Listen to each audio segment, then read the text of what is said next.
Good morning mga kamadsi. Ayan, nagtatanim na naman po tayo. Mga binhi. Nagbibinhi po ako ng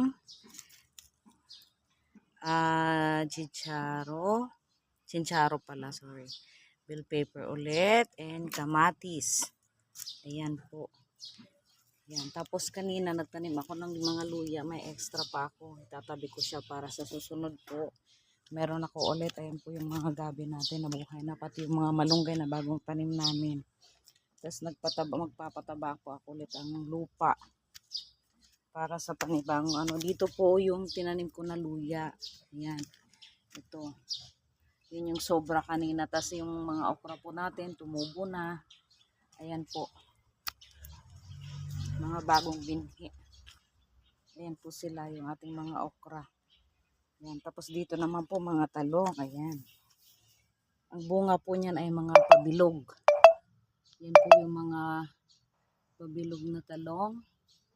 Ayan. O diba po. Mga kamadsi, pag meron po kayong mga nakikitang mga excess lot na wala pa pong mga nakatira, hiramin nyo po muna para matamnan. Sayang kasi yung mga lupa na nakatenga lang. Yun. Kasi sayang po, di ba? Parang exercise na rin po natin yan mga kamadsi. Ayan po. Ayan lang po.